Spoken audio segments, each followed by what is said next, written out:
যেই ব্যক্তির অন্তরে এই ভয় আছে সেই ব্যক্তি কখনো ঘুষ খেতে পারে, সুদ খেতে পারে, রাতের অন্ধকারে অন্যায় করতে পারে, অপবাস করতে পারে? কোনো কাজ সে করতে পারবে না। যাদের হৃদয়ে আছে আল্লাহর ভয় তারা কবু পথ ভুলে যায় না। আল্লাহর প্রেম সারা এই দুনিয়ায় কারো কাছে কোনো কিছু চায় না, কারো কাছে কোনো কিছু চায় না। ঠিক কিনা বলেন? যাদের হৃদয়ে আল্লাহর ভয় আছে তারা গোপনেও খারাপ কাজ করতে পারে না, গোপনে অন্যায় করতে পারে না, উপনেও অন্যায় করতে পারে না। চিৎকার মেরে কথা বলুন, ঠিক কিনা?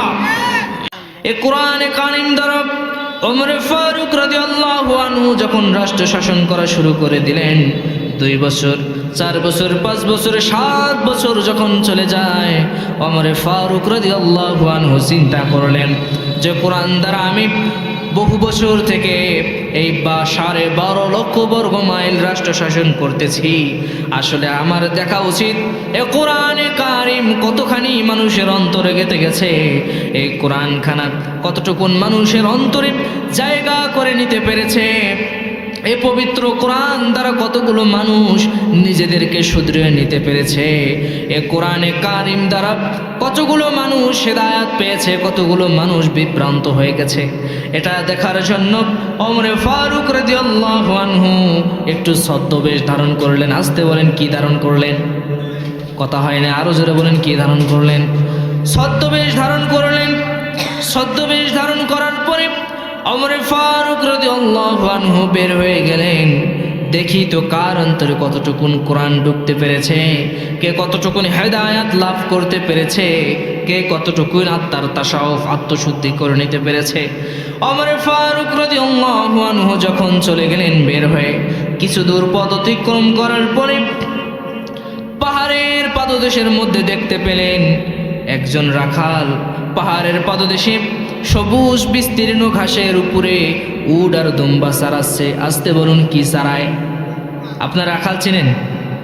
রাখাল আমরা এই যে এখন যে আপনারা এদিকে দিন মজুরি নেন না, কামলা নেন, কামলা বোঝেন? হ্যাঁ হ্যাঁ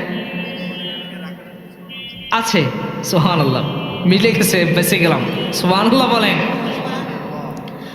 রাখালকে দেখতে পেলেন, এই সাউন্ডটা ডাবল হচ্ছে, সাউন্ডটা একটু ঠিক করেন তো।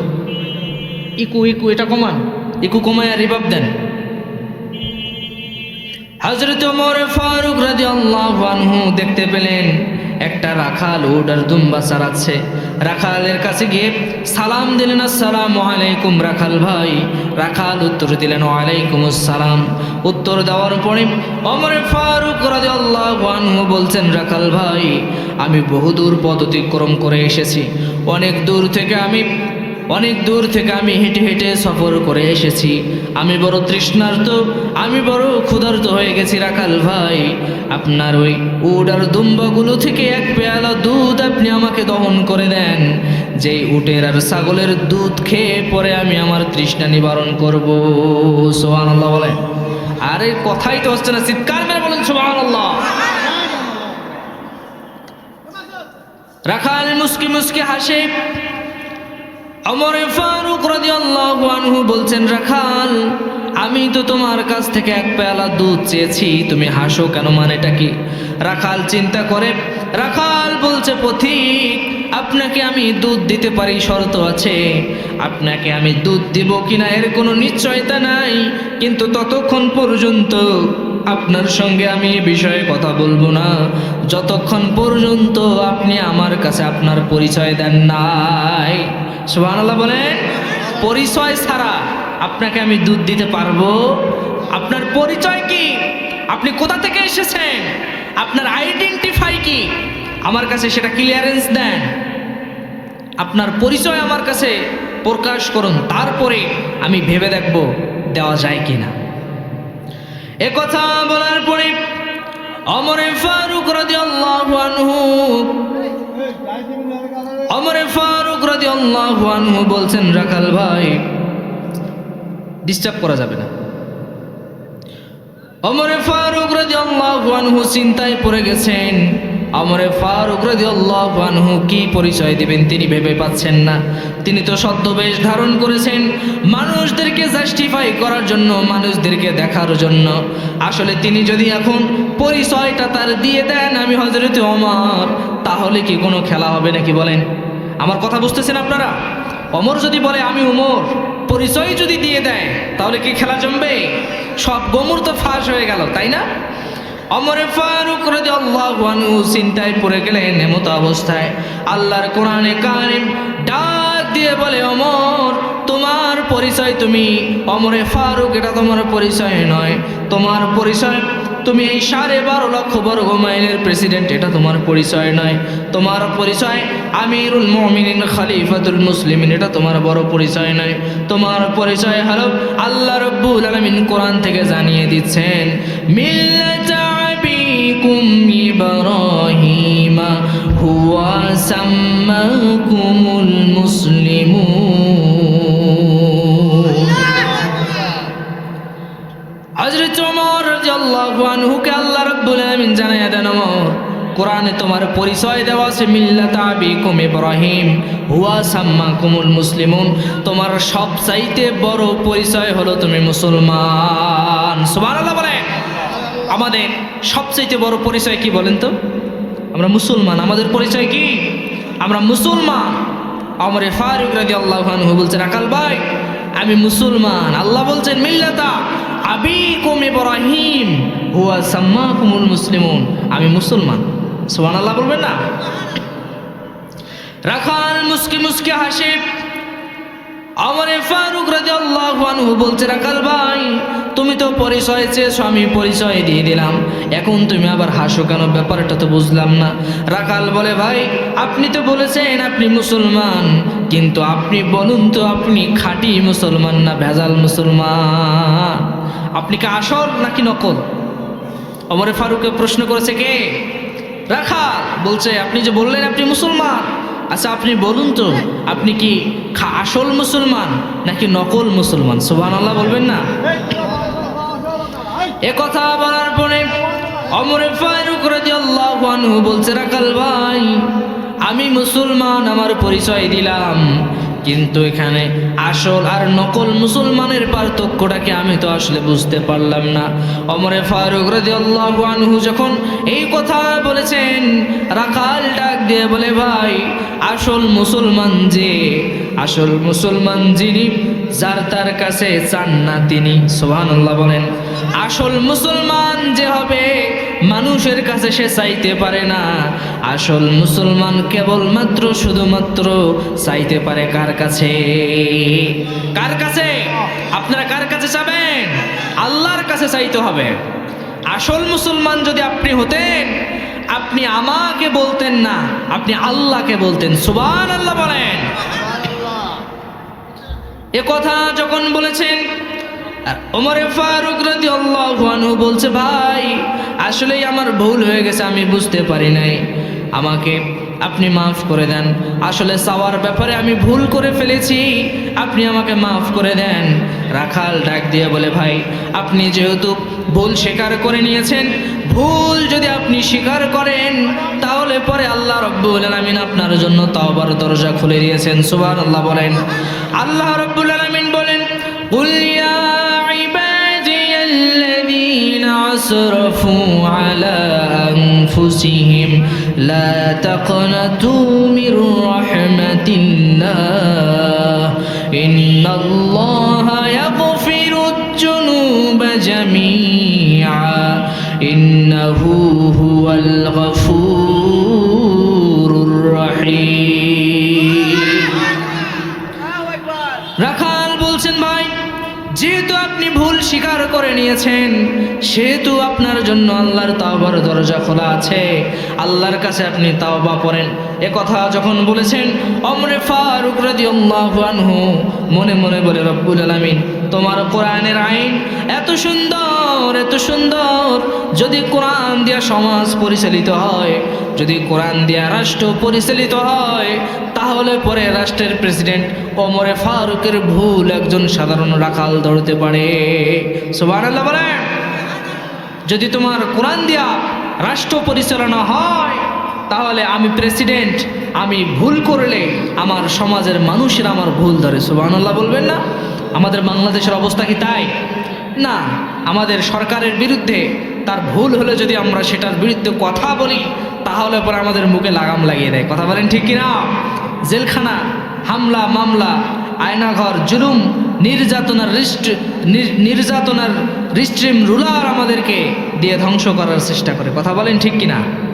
সুতরাং ওমরে ফারুক বলছে, আল্লাহ তোমার কোরআন এত সুন্দর, তোমার কোরআন যদি রাষ্ট্রীয় ক্ষমতায় থাকে, তাহলে রাজা যদি ভুল করে, সরকার যদি ভুল করে, একজন সাধারণ মানুষ তার ভুলের জবাব দিতে পারে। সুবহানাল্লাহ বলেন।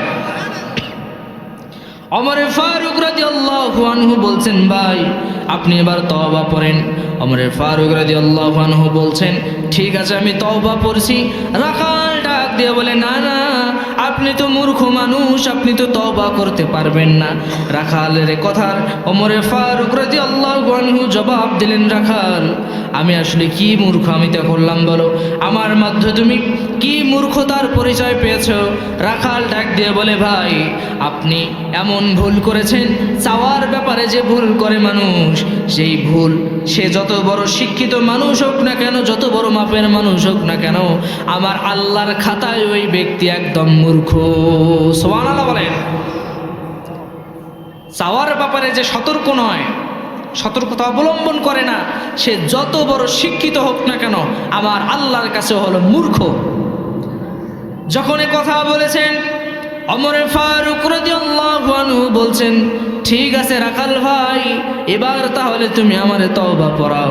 রাখাল বলছে, ঠিক আছে আমি পড়ছি, আমার সঙ্গে পড়ো। আস্তাগফিরুল্লাহ রাব্বি মিন কুল্লি জামবি ওয়া আতুবু ইলাইহি লা হাওলা ওয়ালা কুওয়াতা ইল্লা বিল্লাহিল আলিয়্যিল আযীম। তওবা পড়ে নিলেন।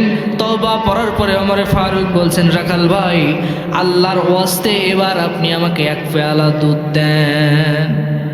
এবার কি যোগ করছি বলেন? আল্লাহর ওয়াস্তে এক পেয়ালা দুধ দেন। তার আগে বলছে, ভাই রাখাল ভাই এক পেয়ালা দুধ দেন। এবার বলছে, আল্লাহর ওয়াস্তে এক পেয়ালা দুধ দেন। রাখাল মুস্কি মুস্কি হাসে। ওমর ফারুক বলে, কি বাবা তুমি আবারও হাসো কেন? রাখাল বলে, আপনি তওবা পড়ার পরে এখন মুনাফিক হয়ে গেছেন। কি হয়ে গেছেন?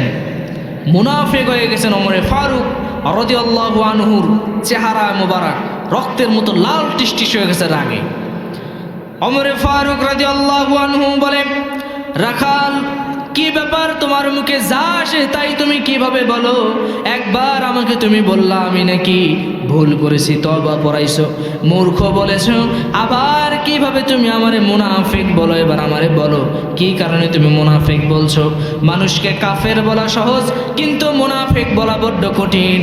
কারণ কাফেরেরা কিয়ামতের ময়দানে জাহান্নামে থাকবে উপরে, আর মুনাফিকগুলো জাহান্নামের নিচে। নাউজুবিল্লাহ বলেন। আগুনের উপরে বেশি তেজ নাকি নিচে বেশি তেজ? নিচে, যেখানে আগুন উৎপন্ন হয়। রাসূল সাল্লাল্লাহু আলাইহি সাল্লাম বলছেন, মুনাফিকরা জাহান্নামের সেই জায়গায় থাকবে। নাউজুবিল্লাহ বলেন। মানুষকে কাফের বলা সহজ,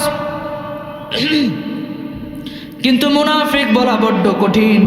একথা যখন বলেছেন, রাসূলুল্লাহ সাল্লাল্লাহু আলাইহি ওয়াসাল্লামের সাহাবায়ে কেরাম প্রশ্ন করেছেন, ইয়া রাসূলুল্লাহ, ইয়া হাবিবাল্লাহ, এই বদমাশ মার্কা মুনাফিক, এই বদমাশ মার্কা মুনাফিক মানুষগুলো আসলে দুনিয়াতে কোন দল থেকে আসবে, কোন ধর্ম থেকে আসবে?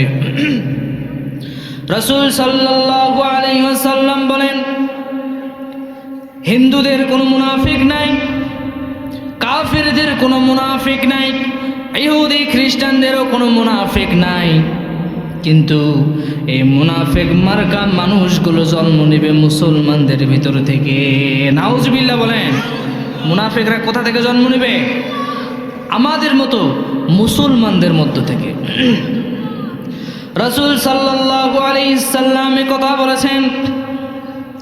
ওমরে ফারুক রাদিয়াল্লাহু আনহুর এ প্রশ্নের জবাব রাখাল দিচ্ছেন কোরআনে কারীম থেকে। কোরআনে কারীমের আয়াত তেলাওয়াত করলেন, লিমা তাকুলুনা মা লা তাফআলুন। আল্লাহু আকবার বলেন। লিমা তাকুলুনা মা লা তাফআলুন, তোমরা কেন তা বলো, তা তোমরা নিজেগুলো নিজেরাই করো না। তোমরা অন্তরে যা চিন্তা করো মুখে তা কেন বলো না। আল্লাহ রাব্বুল আলামিন কথা জানিয়ে দিলেন। রাখাল ডাক দিয়ে বলে, পথিক আসলে আপনি আমাকে বলুন তো, আপনার অন্তর আমাকে কি বলে আর আপনার মুখ আমাকে কি বলে? আপনার অন্তর আমাকে বলে রাখাল, তার মানে আমি এই উট দুম্বা ছাগলগুলোর কোনো মালিক নই, আমি হলাম রাখাল, তার মানে আমি এগুলার কর্মচারী। ঠিক কিনা কথা বলেন? রাখাল কি মালিক না কর্মচারী? আসতে বলেন, মালিক না কর্মচারী? কর্মচারী। আমি হলাম সাধারণ কর্মচারী, এগুলোকে দেখভাল করি, দেখাশোনার দায়িত্ব আমার। আর আপনি জানেন যেহেতু আমি রাখাল, এগুলোর একজন মালিক। চিল্লায় বলেন আছে না নাই? আরো আসতে বলেন আছে না নাই? আরো মালিক আছে। ওমরে ফারুক রাদিয়াল্লাহু আনহু এ কথা শুনে বলছেন, ঠিক আছে আমি মুনাফিক হয়ে গেছি, সুতরাং আমি আবার তওবা করে নিচ্ছি। রাখাল ডাক দিয়ে বলে, ভাই আপনি যদি দুধ খেতেই চান, যদি দুধ আপনার খাওয়ার প্রয়োজন হয়, আপনার তৃষ্ণা যদি নিবারণ করার মতোই হয়, আপনার ক্ষুধা যদি নিবারণ করাই লাগে, তাহলে পরে এখান থেকে 10 মাইল দূরে আমার এই উট ছাগল দুম্বার মালিকের বাড়ি। কয় মাইল দূরে? 10 মাইল দূরে। এত দূরে বাড়ি, আপনি একটু আমার ওই মালিকের কাছে যান, আমার ওই মালিককে গিয়ে বলেন আপনার রাখাল ওই উট ছাগল দুম্বাগুলো ওই পাহাড়ের পাদদেশের মধ্যে সেগুলোকে চড়াচ্ছেন, সেগুলোরে ঘাস খাওয়াচ্ছেন, আপনি যদি একটু অনুমতি দেন, আমি পথিক মানুষ, তাহলে পরে সে সেখান থেকে আমাকে 1 পেয়ালা দুধ দহন করে দিবে, আমি খাবো, আমার তৃষ্ণা আর ক্ষুধা আমি নিবারণ করব। সুবহানাল্লাহ বলেন। রাখালে পরামর্শ যখন দিয়েছেন, ওমরে ফারুক রাদিয়াল্লাহু আনহু বলছেন, রাখাল ভাই এখান থেকে 10 মাইল যাওয়ার কোনো প্রয়োজন নাই, এই যে আমার কাছে টাকা আছে, এই যে আমি তোমাকে 2-4টা দিরহাম দিলাম, এই টাকাগুলো তুমি নাও আর তুমি 1 পেয়ালা দুধ আমাকে এনে দাও। এ কথা যখন বলেছেন, রাখাল ডাক দিয়ে বলে, ভাই পথিক আপনি যে আমাকে টাকা দিবেন আর আমি যে আপনাকে দুধ দিব, এইটা যদি ওমরে ফারুককে আপনি চিনেন নাকি যাহা চিনি, যদি ওমরে ফারুক রাদিয়াল্লাহু আনহুর গোয়েন্দা দেখে ফেলে, ওমরে ফারুক রাদিয়াল্লাহু আনহুর তথ্য আদান প্রদানকারী সিআইডি যদি দেখে ফেলে, গোয়েন্দা বিভাগের লোকজন যদি দেখে ফেলে, তাহলে পরে ওমরে ফারুক রাদিয়াল্লাহু আনহুকে বলে দিবেন, আর এর দ্বারা ওমরে ফারুক রাদিয়াল্লাহু আনহু আপনাকে আর আমাকে কারাগারে বন্দি করে ফেলবেন। আপনি কি এই বয়সে কারাগারে বন্দি হতে চান নাকি? বলেন। কয় না, না চাই না। তাহলে আপনি কিভাবে আমাকে ঘুষ দিতে চান? এ ঘুষ আমি নিতে পারবো না। সুবহানাল্লাহ বলবেন না? এ কথা যখন বলেছেন, রাখালকে ওমরে ফারুক রাদিয়াল্লাহু আনহু ডাক দিয়ে বলে, ভাই ওই যে পাহাড় দেখা যায়, ওই পাহাড়ের পাদদেশে হলো একটা গুহা আছে। কি আছে? গুহা আছে। ওই গুহার মধ্যে অন্ধকার, ওই গুহার মধ্যে চলো, চলে যাই, ওই গুহার অন্ধকারের মধ্যে আমি তোমাকে এই টাকাগুলো দেব আর তুমি দুধ দিবা, তোমার উট ছাগল দুম্বার মালিকও দেখতে পারবে না, আমার ওমরে ফারুক রাদিয়াল্লাহু আনহুর সাহাবীরাও, ওমরে ফারুক রাদিয়াল্লাহু আনহুর গোয়েন্দারাও দেখতে পারবে না। এ কথা যখন বলেছেন, ওমরে ফারুক রাদিয়াল্লাহু আনহু এই প্রস্তাব যখন দিয়েছেন, রাখাল বলছে, ভাই আপনি হয়তো ওই গুহার মধ্যে আমাকে টাকা দিবেন, হয়তো আমার মালিক জানতে পারবে না, ওমরে ফারুক রাদিয়াল্লাহু আনহুর গোয়েন্দা বিভাগের মানুষও জানতে পারবে না, ওমরে ফারুকও জানতে পারবে না, কিন্তু এগুলার পিছনে আমার একজন মালিক আছেন, আমার একজন রব আছেন, আমার একজন স্রষ্টা আছেন, আমার একজন বন্ধু আছেন, যেই বন্ধু, যেই রব আর যেই মালিক শুধু ওই গুহার ভিতরে নয়, এ জমিনের 7টা জমিন পেরিয়ে যদি একদম পাতালপুরে চলে যায়, তারপরেও ওই রব আর ওই মালিক আমাকে দেখতে পায়। সুবহানাল্লাহ বলেন। তিনি আয়াতে কারিমা তিলাওয়াত করলেন, ইন্নাল্লাহা বিমা তা'মালুনা বাসীর। Allah is observing myself in every single time. পথিক তুমি কি মনে করছো ওই গুহার ভিতরে গিয়ে তুমি আমাকে টাকা দিবা আর কেউ দেখতে পাবে না? হয়তো আমার মালিক দেখবে না, হয়তো ওমরের গোয়েন্দা সংস্থার কোনো মানুষ জানতে পারবে না, তার গোয়েন্দাও জানতে পারবে না, সিআইডি ডিবি কেউ জানতে পারবে না, কিন্তু সব কিছুর উপরে আমার একজন রব আছেন, যিনি ওই গুহার ভেতরের দৃশ্য তেনার স্বয়ং দৃষ্টি দিয়া আল্লাহ রব্বুল আলামিন দেখতে পারে। সুবহানাল্লাহ বলেন। যেই ব্যক্তির অন্তরে এই ভয় আছে, সেই ব্যক্তি কখনো ঘুষ খেতে পারে, সুদ খেতে পারে, রাতের অন্ধকারে অন্যায় করতে পারে, অপবাস করতে পারে? কোনো কাজ সে করতে পারবে না। যাদের হৃদয়ে আছে আল্লাহর ভয়, তারা কবু পথ ভুলে যায় না। আল্লাহর প্রেম সারা এই দুনিয়ায় কারো কাছে কোনো কিছু চায় না, কারো কাছে কোনো কিছু চায় না। ঠিক কিনা বলেন? যাদের হৃদয়ে আল্লাহর ভয় আছে, তারা গোপনেও খারাপ কাজ করতে পারে না, গোপনে অন্যায় করতে পারে না, উপনেও অন্যায় করতে পারে না। চিৎকার মেরে কথা বলুন, ঠিক কিনা? এ কথা যখন বলেছেন ওমর ফারুক রাদিয়াল্লাহু আনহু আল্লাহর কাছে ডাক দিয়ে বলে, রব্বুল আলামিন, যদি আপনার পবিত্র কোরআন দিয়ে রাষ্ট্র শাসন করা হয়, যদি আপনার পবিত্র কোরআনে কারিম দ্বারা রাষ্ট্র পরিচালনা করা হয়, যদি কোরআন দিয়ে সংবিধান চালানো হয়, তাহলে পরে দুনিয়ার কেউ না দেখলেও পরে আল্লাহ রব্বুল আলামিন সব কিছু দেখতে পায়। সুবহানাল্লাহ বলেন।